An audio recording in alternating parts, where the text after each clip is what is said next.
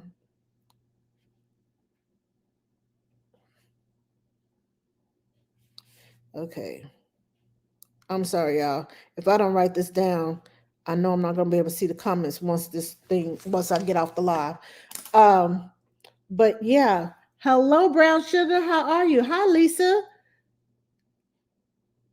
How are you? Let me read some of these comments that I have over here. I'm gonna start over here on TikTok, and I'm gonna work my way around to Instagram. Okay, let's see. Good evening, baby biting. Oh. Yeah, that's kind of natural. But when the babies are teething, they chew on everything. I have a video of my baby girl, and she bit me. And I'm not even gonna say what she bit me, but she bit me. I have 3-year-old great. I have 3-year-old great grandchildren who climb. She scares me. Yes, I can't tell you how many times my heart was leap out of my chest, and even with not just with my own kids, with my nanny kids, my heart would just go, okay, okay. Please don't do that. Please don't do that. Please don't do that.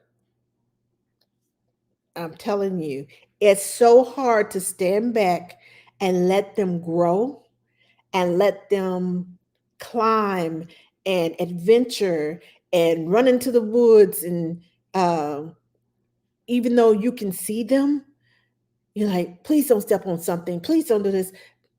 It's all a part of risky play. It's all a part. Hello, Mary Myers. How are you? How are you? Thanks for joining me. Um, Today, she climbed on her mother's vanity and then from there on top of the dresser, standing up. Yep. I'm so afraid of her falling and breaking something. So, could that be the reason why she wants a lot? It's because she's not getting the exercise she need. Um, yes, it children naturally want to test limits. They naturally want to express themselves and just go, go, go, go, go, go, go. And it seems like they have boundless and endless energy. So they test the limits. Oh, I got up here.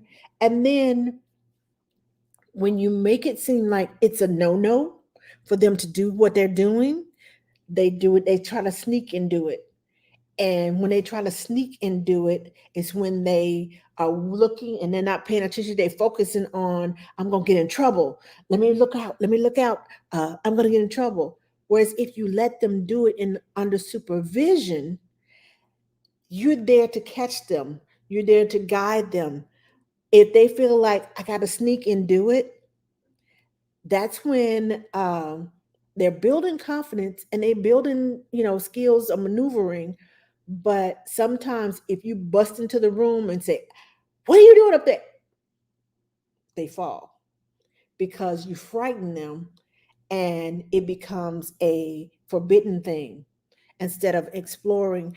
And if you don't want them to explore on the dresser and everywhere else, give them somewhere to explore. Take them to the park, take them to the woods, take them somewhere so that they can climb and get all that energy out.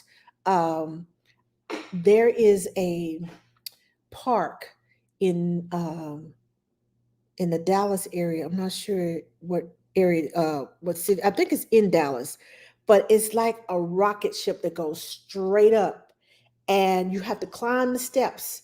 And then it has three different slides. One is a slow slide, one is a medium slide, and one is a fast slide. And all of them are covered. So because it's real high up, y'all ain't even gonna find me up there, okay? Don't even look at me going up there. That ain't gonna happen. But my grandchildren, they had so much. Oh, Nana, did you see me? Oh my gosh, that was so much fun. Oh my gosh, I hand. So they going up and going up. And my 3-year-old grandson, who's trying to follow them, and I'm like, oh, baby, you can't go up there. And then I had to catch myself and say, okay, uh, my oldest grandson, I said, I need you to hold his hand. I said, first of all, I can't get through this little hole. I said, second of all, I said, stop on the second level and let him go down because he was just used to going down, climbing up and going down the little slide. Well, we were at the big kid part.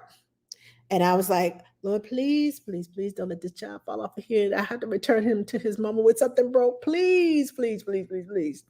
But once he got the hang of it, before I knew it, he was all the way at the top coming down.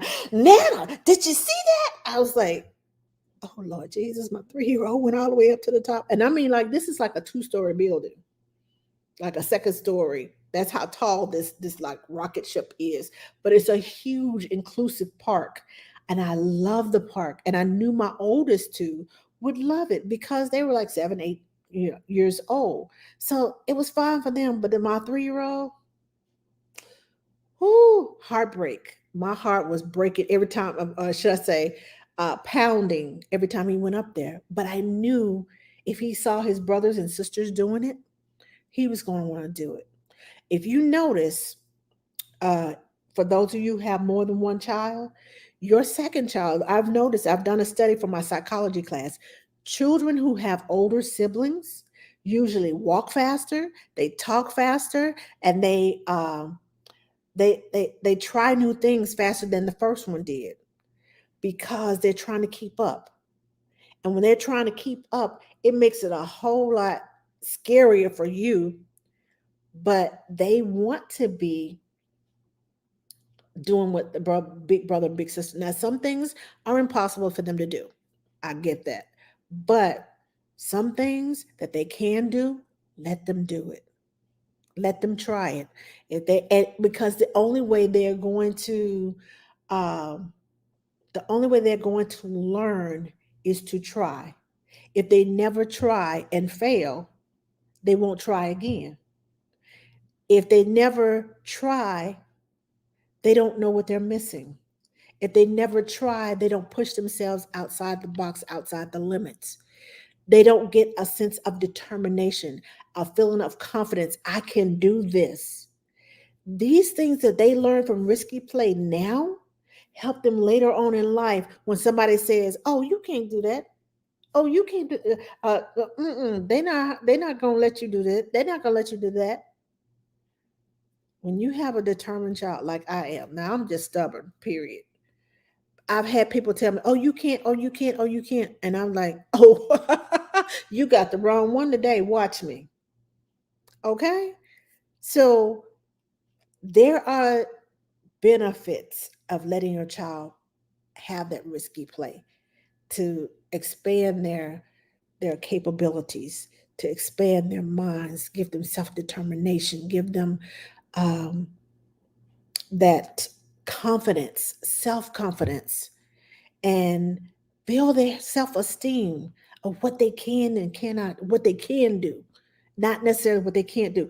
Oh, I'm sorry, um I forgot to tell you to put your color in the comment box.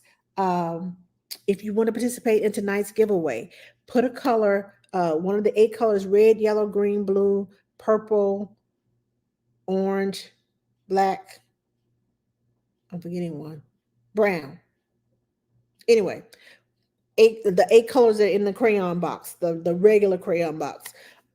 Put a color in the comments if you would like to be a part of the giveaway for tonight.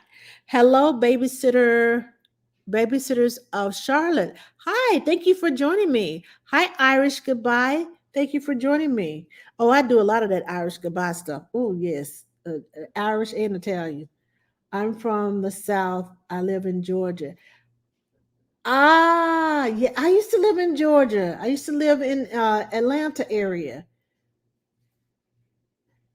Let's see. Absolutely.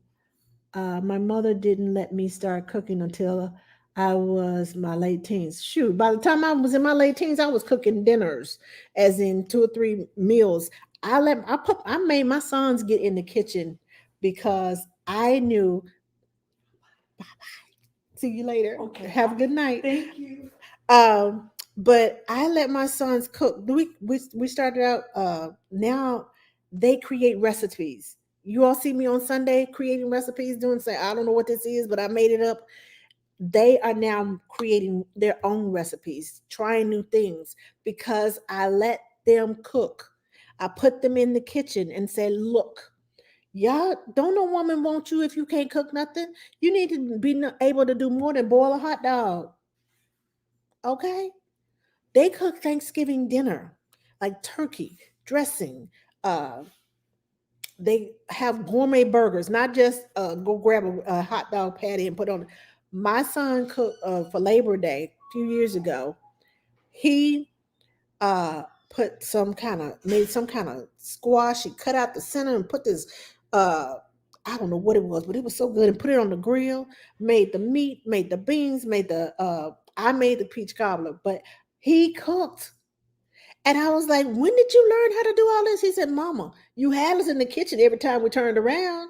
So let them do things. Let them do things. You never know how far their imagination would take them. I used to let them taste everything, even if it was hot and spicy. I would tell them it's hot and spicy, so take a little bite. And they, of course, would, Mama, and they take a big bite, and sometimes they'd be like, I said, "Oh, get you some milk. Here's some milk. Here's some bread." Yes, their actions have consequences. They need to know that too. They need to know that their actions have consequences, and that it is going to that cause and effect. They need to know that. Uh, let's see. Somebody said hi, Nanny. Hi, Kat. Hi, Kat Gianni. How are you? Thanks for joining me. Hello, Sudden family. Hi, Aubrey. Okay, so Mary says, so happy to be here. I have a nanny boy who just turned 2 and is trying to do everything. I can just imagine. Yes, they always trying to do everything and even things that you don't want them to do. Let me see. What do I have over here on Instagram? Crawfish in the ditches in Louisiana growing up. Oh, okay. I never knew crawfish till I moved to Texas. Wow. Say Jolie? Yes, Texas is Arkansas, Texas. Yeah, crawfish. South in the South, crawfish. I should say crawdads, as we like to call them. Angela, the nanny, says we are, and I watch a 2-year-old boy twins. I love twins. Twins are my specialty. See, I knew it, Angela. We like this, girl. We like this. Twins are my specialty. I've had over 38 sets of twins. Hello, Reagan. Hello, Playful Acre. How are you? Catherine Grace says, oh, I watch 2-year-old boy twins too. Oh, see, all these twins coming up in here. Hello, Nanny Miss Monique. How are you? Thanks for joining me. Um, no, boy twins is nothing like boy girl twins and girl twins. They are totally different. Totally different. Catherine Gray says they are definitely a hoot, and they have a 5-year-old sister just to add to the craziness. Okay, Catherine, I will message you about some activities. Uh, there's one like that in Allen, Texas. Uh, yeah, there was what's the name of that? The park? Centennial, not that Centennial Park, Celebration Park in Allen, Texas. Is that the one you're talking about? Hello, Irish goodbye.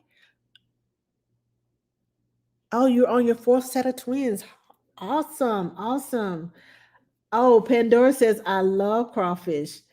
Uh, Great hit. Thank you. Thank you for sending me some likes, Sudden Family. Thank you, thank you, thank you. Okay, so if you just came in, put a color in the comment box if you'd like to participate in tonight's giveaway. Okay? And if you're not following me, hit the plus button. Go follow, and like. My nanny boy is crazy runner and climber at the park. Of course, I take him about every day. Love all the foam turf matting. Yes, that's the best. I like the foam turf matting at the park instead of the mulch or the little pea gravel that they have. Oh, I hate the pea gravel. And I think I hate it because my son was playing with another guy, another little boy who was bullying him and shoved just threw some rocks and shoved it into his ear, and one got stuck in there. So we ended up in the emergency room trying to get the rock, the pebble out of his ear. I was so mad. I was just like, mm-mm. So yeah, I think that's why I hate the pebbles at the park the most. But I love the foam, and I love it because the little babies in the baby section, the babies can crawl around, and it's a safe space because I can't let my baby crawl around on the mulch because the first thing she's gonna do is try to shove it all in her mouth. So I have to be very careful. It's in a neighborhood, but Celebration Park is awesome. Yes, I went to a birthday party at Celebration Park. That was awesome. Um, let's see. Hello, Steph C. How are you? Okay, so let me check my notes and make sure that I covered everything. Um, Test the environment, figure out what their bodies can do. Um, let's see. Experiment. Oh, yeah. We talked about experimenting with heights and letting them to cook, play in deep water, give them. Oh, I think we talked about that, not hovering. Yeah. Okay. So now I'm done with my spiel about risky play. Do you all have any questions? Toya, you girl, you be reading my mind. I was just talking about your children and them um, playing with tools. Your baby girls, well, your oldest one who plays with tools. Well, she doesn't play. She creates things with her tools, and how she's keeping Lola alive. I was just talking about you and how you let Poppy in the water with mud all over her face and all over her shirt and holding on to the turtles. I see Toya, y'all can't see her, but she's on Facebook, and Toya lets her kids. I love the way she parents her children. I love the way she lets them cook and experiment, and how she lets them try new things and taste all kinds of food. They go shopping. And when I say they go shopping, I mean the kids have a shopping cart and they put things in their shopping cart. And how she lets them try new things. If they see something they like, and it goes into the shopping cart, and they get home and she shows the lot. Okay, we're getting ready to test this. We're getting ready to taste this to see if they actually like it. And I love the way she does that, and how they are not afraid of food, and they are growing a garden, and they eat the things in the garden. And it's like um I remember seeing a picture baby girl eating green tomatoes, and mom said, "Stop eating those green tomatoes." And she looking at her like, this one right here? You mean this one? Yeah, this is good, mama. Toya says, "Yay, I can't believe I caught you live. It's scary, but I love watching them grow." Yes, I wish you would give lessons on watching them grow, because I love your videos of how they try new things in tea, how they experiment, how they create things in nature, the things that they find. They're not afraid to touch the worms.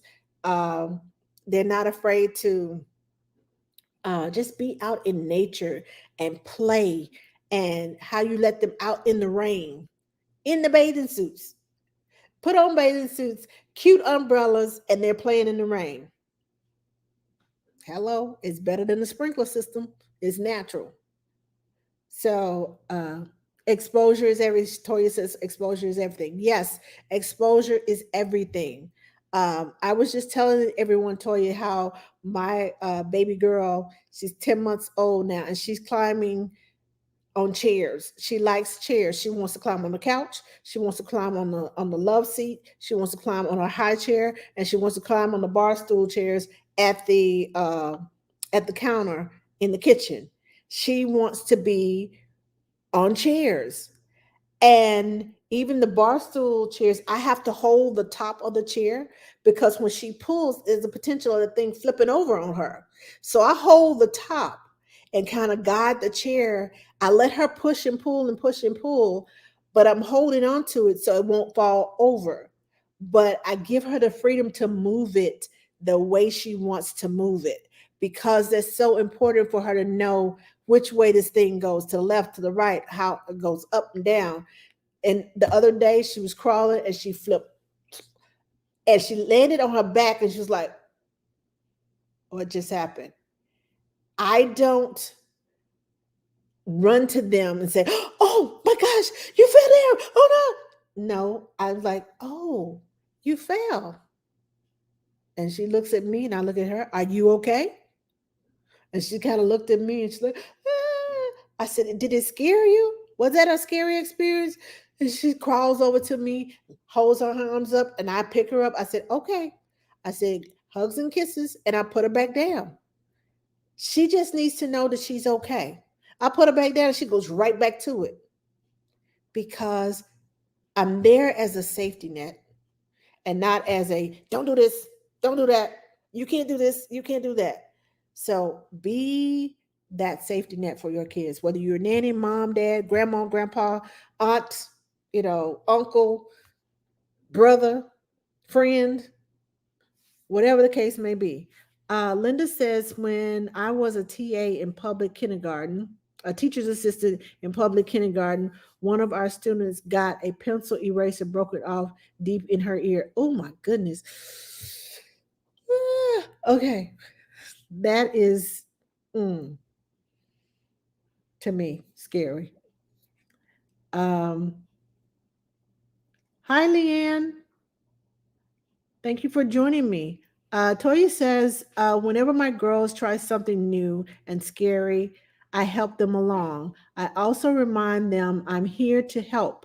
If they fall, I'm I'm close enough to help them fall. Yes, I, you know, if my baby girl starts falling, I will hold on to her in a way and still let her fall. So she'll know that I'm going down, but I break her fall because if she's up high, I know that she's going to hurt herself. But I don't catch her and put her back up there. I let her feel the fall. I kind of take her down and she's like, ah. I said, yeah, that was kind of scary, wasn't it? What are we going to do now so we won't fall again? And I ask her questions. And people look, mom and dad look at me like, why are you asking a 10-month-old what she's going to do? Because she understands me. Because I talk to her, I don't talk to her like, oh, no, I don't do baby talk. I talk to her as if she was 2, 3 years old. And I explain to her, I do a lot of forecasting. And I explained to her what's going on, what's happening. Oh, we failed. You didn't hold on. So you failed. When you let go, this is what happens. This is when you actually fall when you let go. So talk to them, let them know the cause and effect. Don't protect them from the fall. I'm not saying let them hurt themselves, but if they're going down, let them go down. They'll go down safely and realize, hey, I need to hold on next time, or I need to figure out a better way for me to uh, maneuver what I was doing.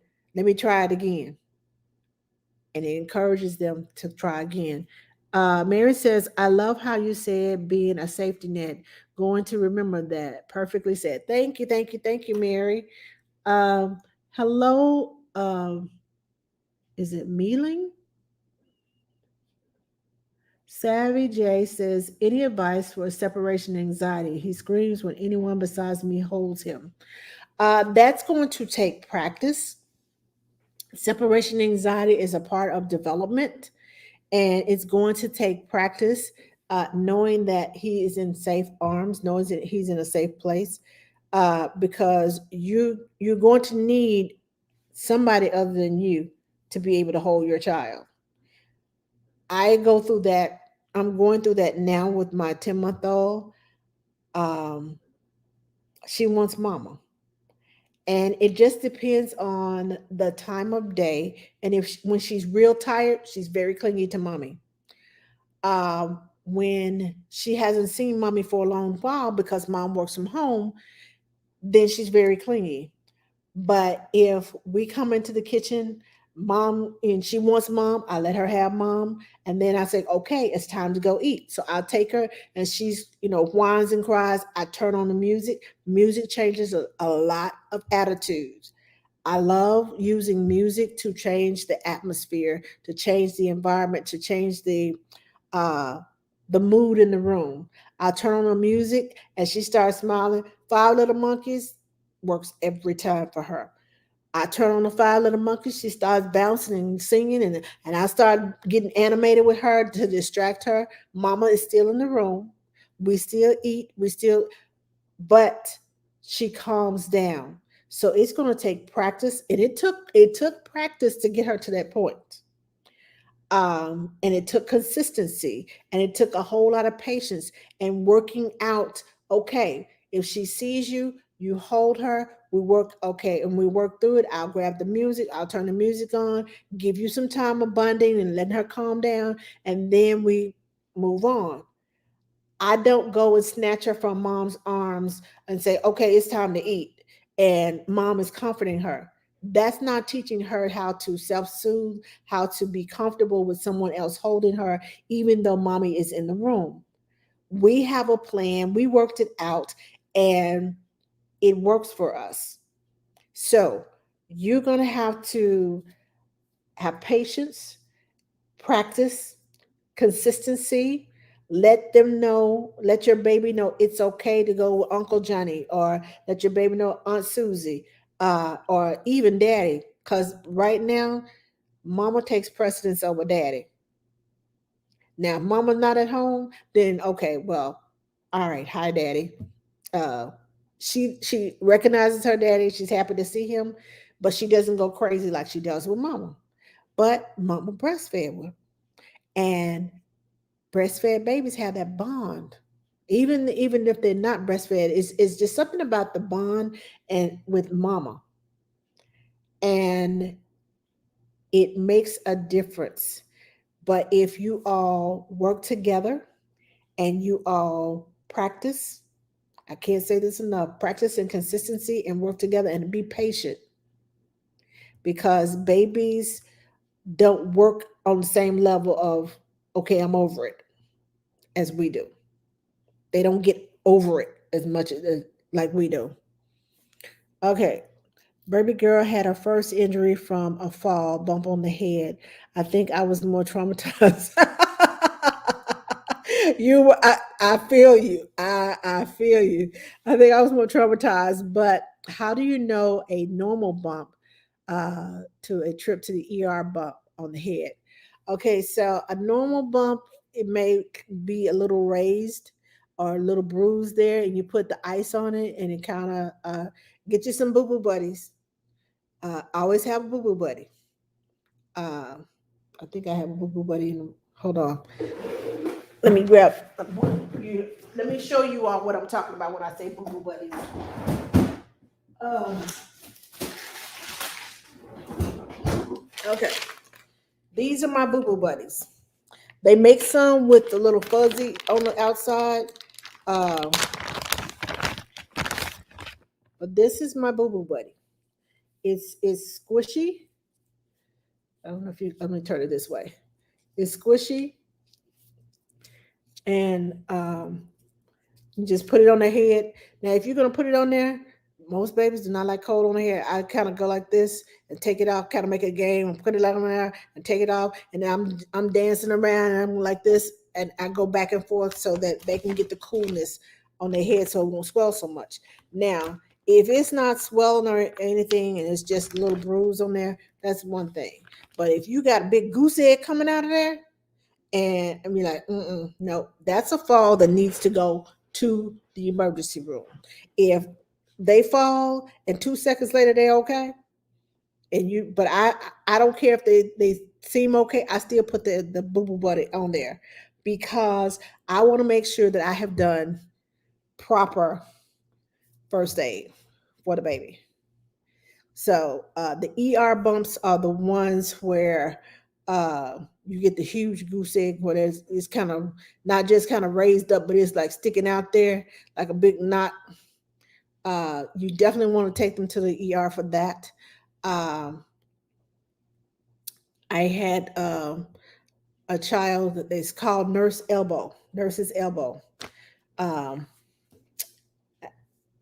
when a child is pulling away from you, and you're holding their hand, they're pulling away from you, it's easy to unlock this part of their elbow and it will hurt like the dickens.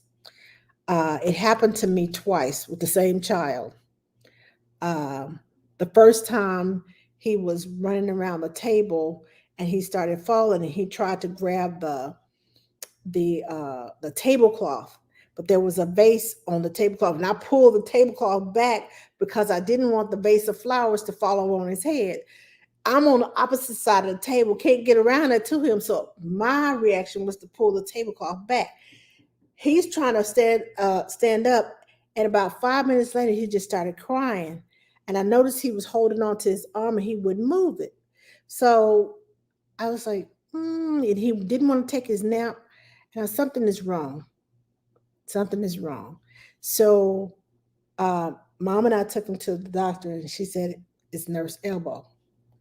And she did this little thing, and with his arm, and it went pop. And I was like, and he was like, he went from whining and crying to, and I was like, how did you do that? So yeah, take them to the emergency room if they are whining and crying and complaining about it. You know, 15, 20 minutes, it's time to go. You don't want to go past 20 minutes if they're whining and complaining. Uh, so yeah, that's how you know. Hi, Miss Nisi, how are you? If you all just came in and you're just joining me, uh, if you'd like to participate in the giveaway, please put a color in the comments box. And when I say colored, one of the colors in the regular crayon box, red, yellow, green, blue, purple, orange, black, and brown. Yeah.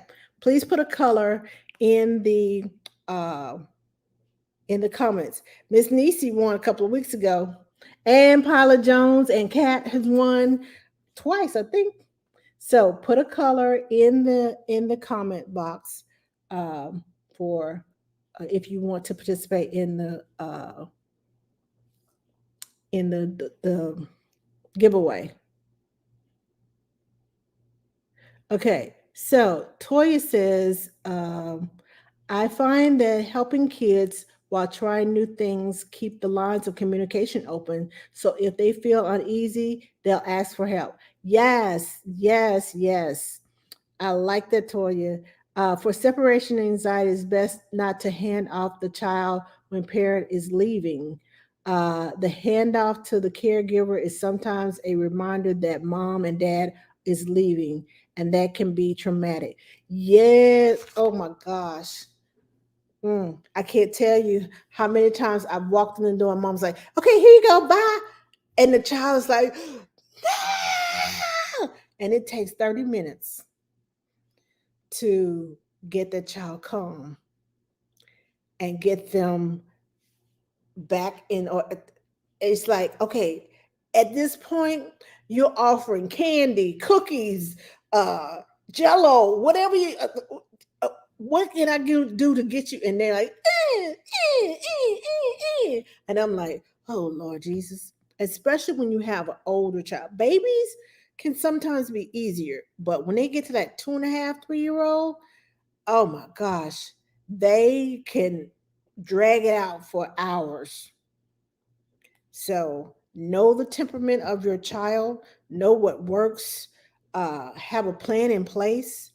Um, have mom and dad to sit down. We're in the playroom, and mom and dad are next in the next room over where they can see them, and they're doing things and we're doing things. Or like I used to do, I used to tell mom, I said, okay, we're going out for a morning walk. Every morning we started going out for a morning walk. So what I would do is I would come a few minutes earlier, and mom would have everything ready for our walk. So I left the house, and he said goodbye to mommy. I said, okay, we're going to leave, and mommy's going to work uh, while we're gone. And he was okay with that when we got back to the house, because we left and mama didn't leave. Now, when mama left, that was a whole nother story. But when we left mama, it worked so much better. He was so much happier because he was going to do his thing instead of mama's leaving me. Ah! No, I didn't have any of that. So come up with a plan that works for you and your caregiver, or you and the daycare, or you and grandma, grandpa, whoever's taking care of the child, or whoever you're handing the child off to. That's such a good idea. Thank you, Yari. Thank you. Hello, Ashush. Hello. Okay, y'all are flying in and out. Uh, Thank you, Yari. Thank you for the likes. Okay, so Linda says, great idea. Going on a walk and leave before mama leaves. I tend to err on the safe side with my name kids due to my own fears and sense, whoa, hold on, and sense of responsibility, but try to give freedom as well while teaching. If then consequences of actions with emphasis on safety. Yes, the cause effect. At times, I am overly cautious because of losing grown up without my sister, losing growing up without my sister. Okay, but I also like to be known as a fun nanny. I get it. Things. Sorry, can't use paragraphs in one comment. Things that we grew up with, and fears that we grew up with.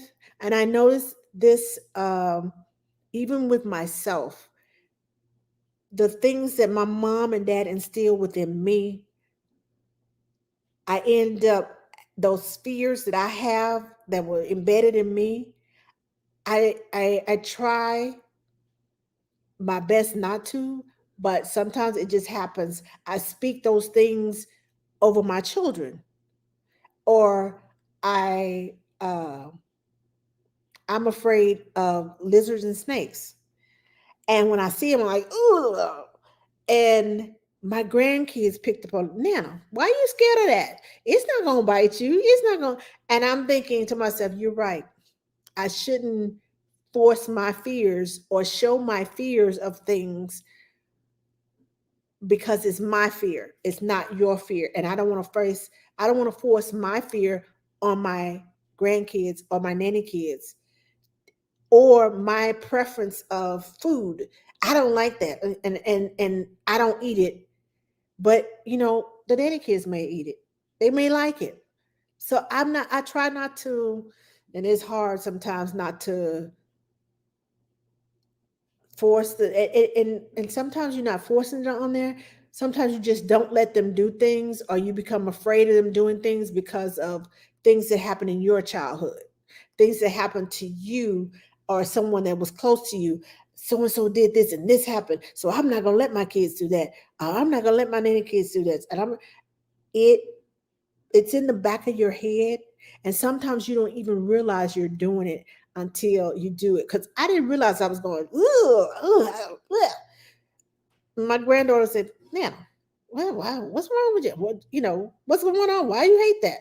So try not to instill your fears into your child, and try not to let your fears take over and not let your child do something because of your fears, because each one of us are individuals and we're totally different than what happened to us or what happened to someone else we know. So just a little bit, that was two different topics. Okay. Okay, Linda, thank you. Slowly weaning off bottles. Nicole says, slowly weaning off bottles, but how do I know if the amount of food I'm giving her is enough? Okay, so if you're weaning off of a bottle, you can still give her milk in a cup. You can still, even if they, drinking out of the sippy cup or the cups with the straw, you can still give them milk in a cup if you feel like they're not getting enough food. There are other ways to get liquids into your child other than a bottle. And even if you're weaning off the bottle, there are nipples that go inside the bottle that are more of a sippy cup nipple instead of a because some I don't like those hard nipples in the sippy cups. I like the softer nipples in the sippy cups. But most bottles have a sippy cup nipple that you can help transition her off the bottle. Because if you think about it, a water bottle is round like a bottle. It looks just like a bottle because my little girl is hooked on. If she sees a water bottle, she thinks it's her bottle because it's round like the bottle and she holds it like the bottle. But she knows how to drink. So help me. She knows how to drink out of the bottle without spilling. Don't know how that works, but I don't know how. I still I'm amazed with her, but she sees the bottle as the bottle. It's my bottle, so give me my bottle. But we have switched her out. Her water bottles have the special nipple, and we use the short bottles instead of the big tall bottles for her water bottle. So she's drinking out of a sippy nipple while we're getting her off the bottle. But she also has cups that she drinks out of too. So we're doing uh, a majority of her water, well, mostly all of her water, in with the sippy nipple. So try the sippy nipple and then put some cups in there, for water. And if you give her juice, um, add that to, the sippy instead of the bottle. When I'm weaning them off the bottle, I try the sippy nipples first. And then I eventually get to the point where the bottle is more of a comfort, and I will give them the bottle at nap time and at bedtime. The rest of the day, we're doing the cups. So, and even then, it kind of you have to gradually do it. It's not a overnight. Okay, I'm taking a bottle. Here you go. That's not how that works. So, just be sure that you are when you're weaning them, that you're weaning them with patience and practice and consistency. Those are my three words: patience, practice, and consistency. PCP. It's a good opportunity to teach them how to deal with fear and new things. Yes, Pammy. Thank you for joining me, Pammy B. Let's see. Mary says, I agree. It is hard not to force our fears on the children we work with. I try to be very mindful of that, but it's so hard. Yes, it is. Because when baby girl decided she wanted to climb up on the chair, I was like, no. And then I was like, well, the chair was bought so you can eventually learn how to climb up there and get in the chair yourself. So why not?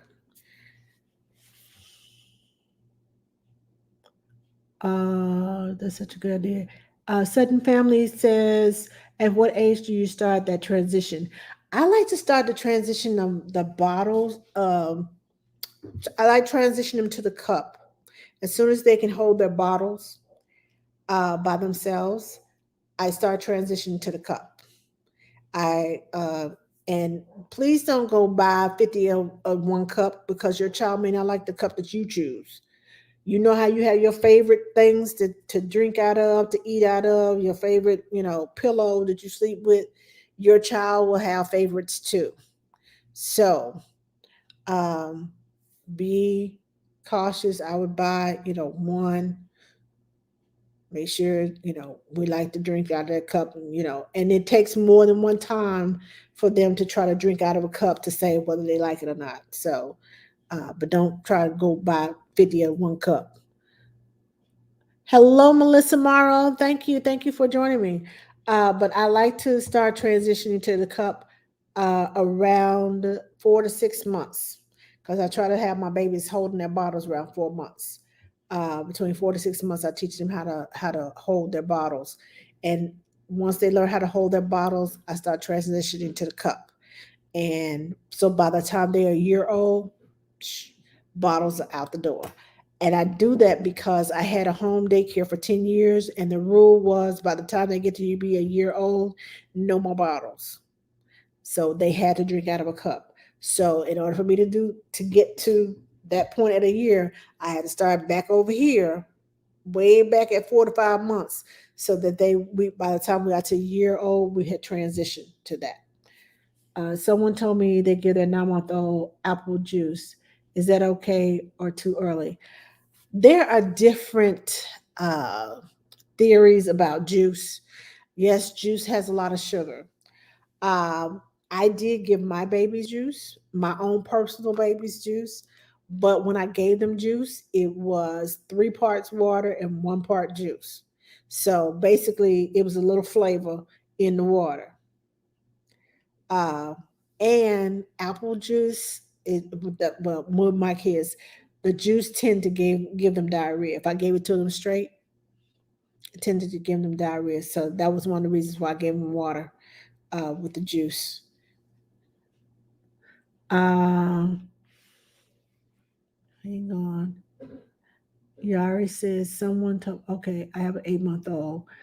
Like I said, the doctors will tell you. I mean, when they start eating at 6 months, that you can give them juice. Some doctors recommend juice for constipated babies. So it just depends on what doctor you have as to what they recommend. But um, I'd rather give them water and instead of juice. But that's my personal opinion now.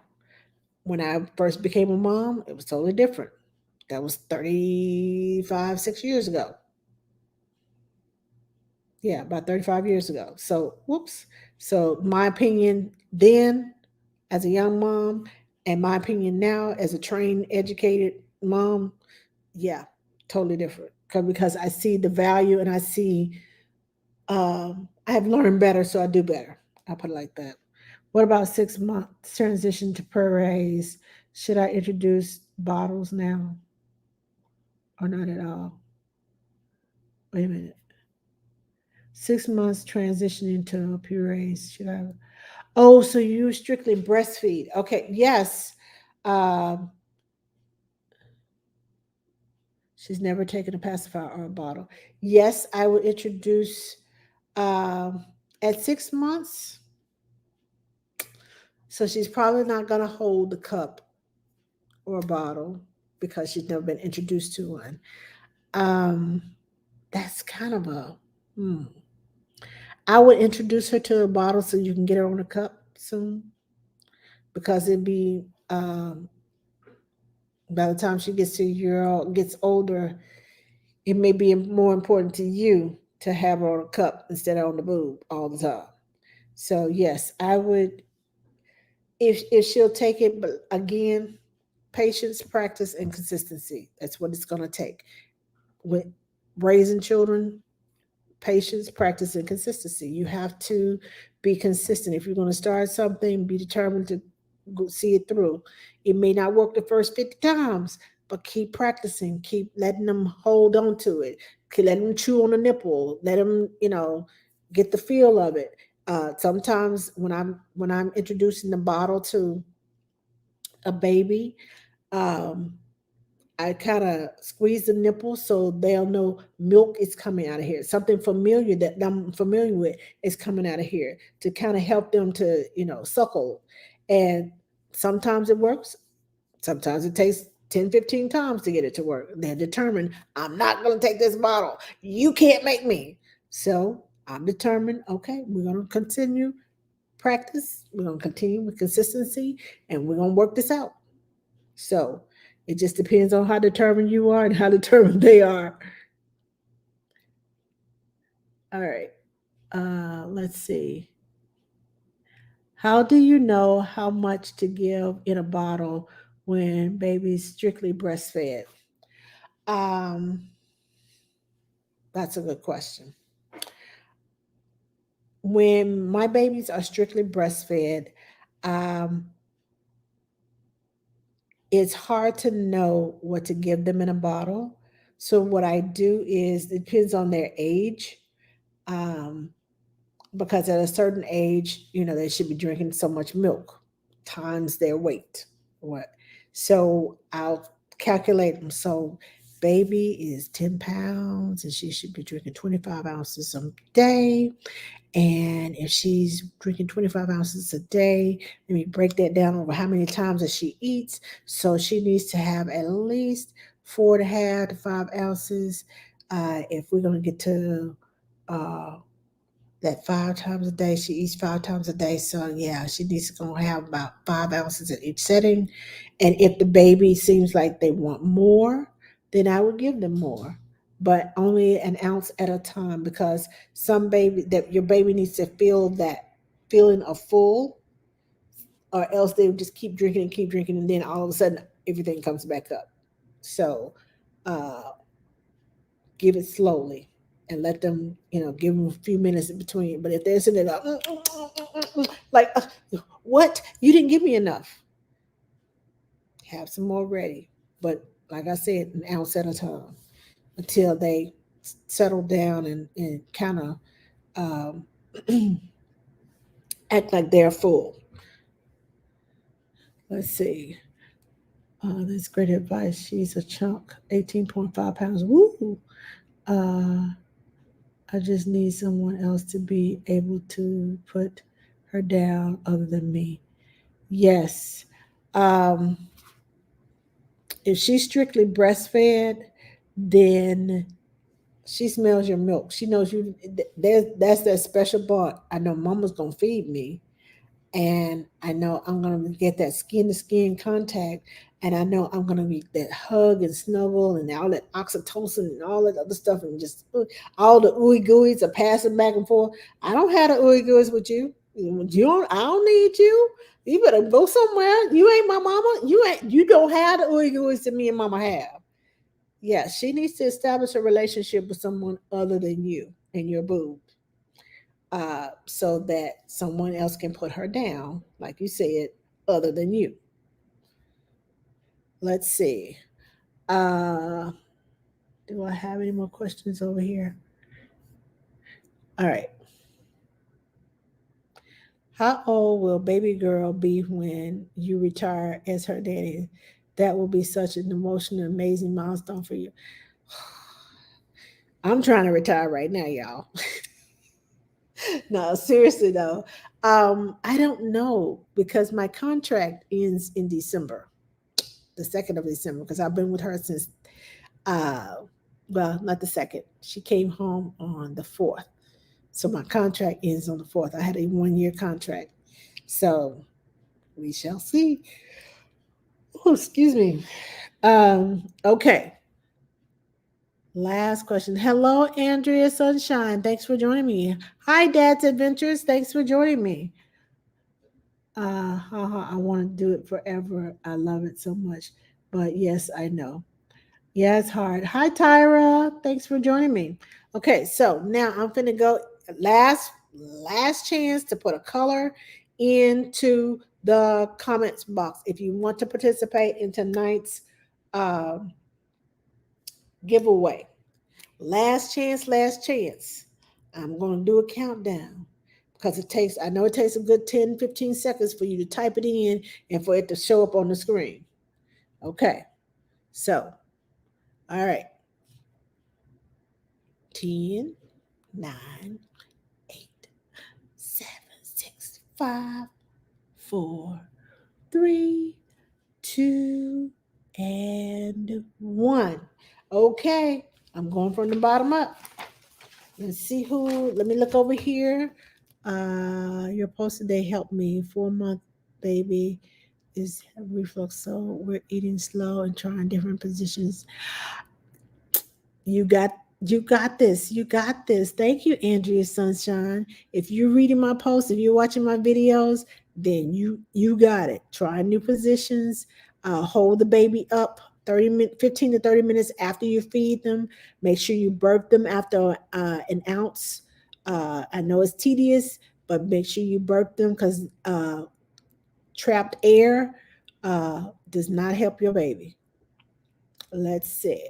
I don't see any color. Let me see. Yep. Nope. Wrong color. Nope. Nope. Nope. Wrong color. Okay. Let's see. Let me look over here. I see purple. Not sure where to place the color green. Okay. Yeah. You got it right, Linda, in the comments. Uh, let's see. Nope. Nope. Nope. Let me look over here. Let me see. I see, I see one. Let me write this down.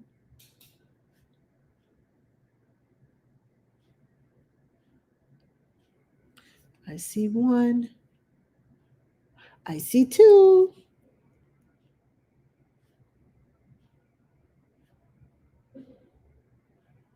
I'm writing them down before I call them out. Let's see. Anybody else who has the right color?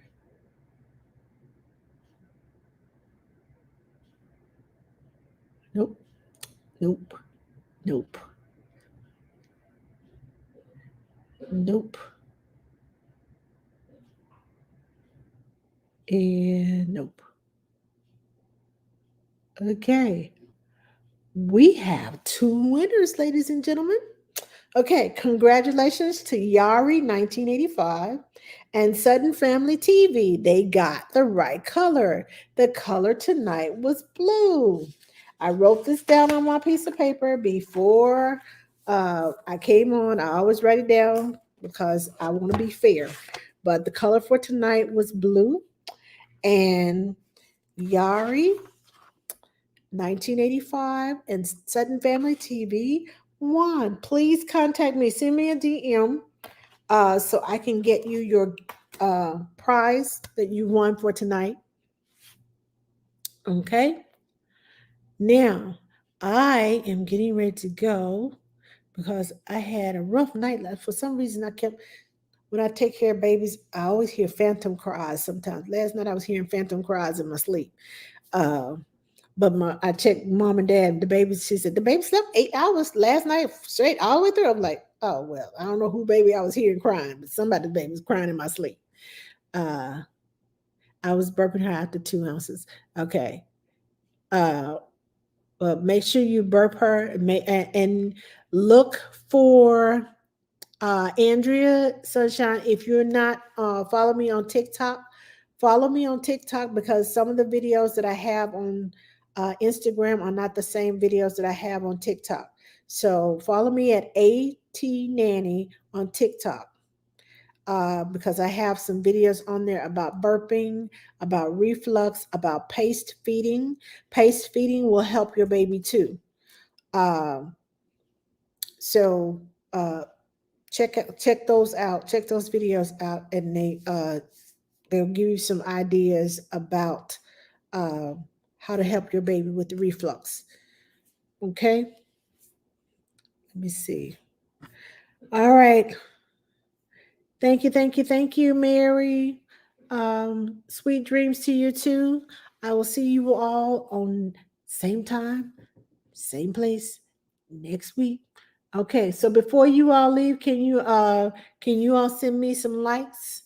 Um and if you're on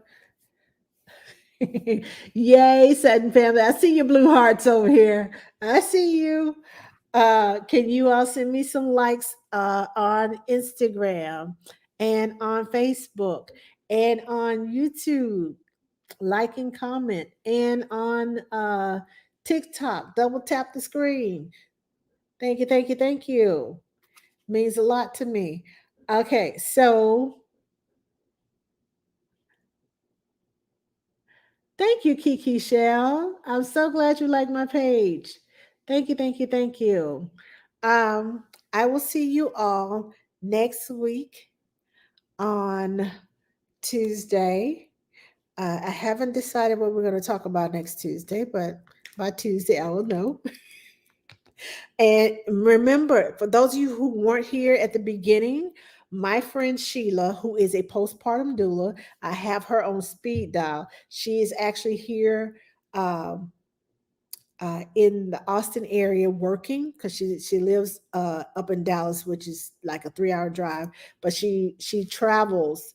When I say she travels, I mean she's in DC, in California, North Carolina, Texas. She travels and works with babies and mamas all over the place. So yeah, she's gonna come back in 2 weeks from tonight, and she's going to be a special guest for me. I'll probably let her handle the first 30 minutes because she works at 9:30. So I'll probably give her the first 30 minutes so she can talk to you all about postpartum. If you have any postpartum questions, um, she'll be here to answer them. I am trained to recognize postpartum, but I don't uh, go beyond my scope of training. So if I need help, okay, Sheila, mama's doing this, baby's doing this. Okay, what do I need to do? And she gives me answers. So I'm going to have her here to talk with you all about postpartum. And trust me, postpartum does not stop just because you had your 6 week checkup. And it is possible to not have postpartum with one baby and the next one comes and you're like, oh my God, what just happened to me? I feel like a Mack truck hit me. What's going on with my body? What's going on with my hormones? Why am I crying all the time? Oh, why am I so angry? What? Yes, it is possible. So bring your questions, bring your comments, your ideas, whatever the case may be. Bring them in a couple of weeks. She's going to be here and she's going to talk to you all about postpartum. So I will see you all on Sunday. I will be here on Sunday. And starting this Sunday, I'm going to start cooking foods that I would cook for Thanksgiving.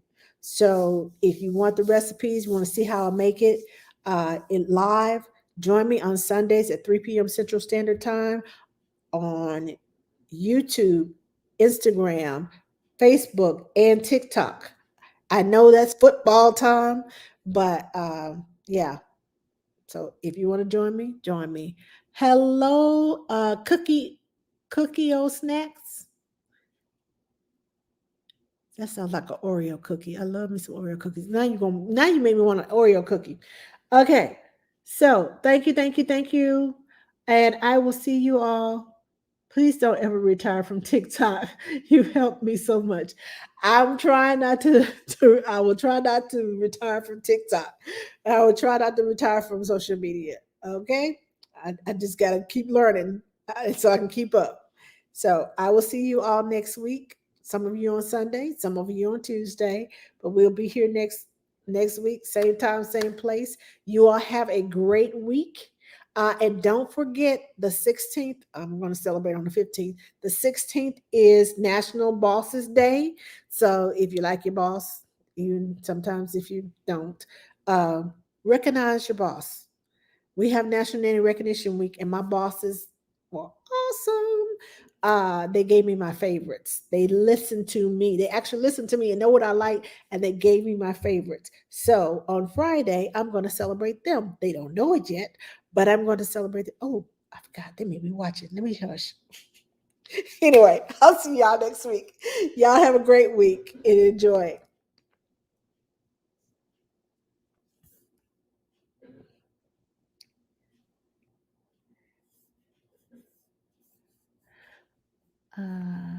Okay, there we go.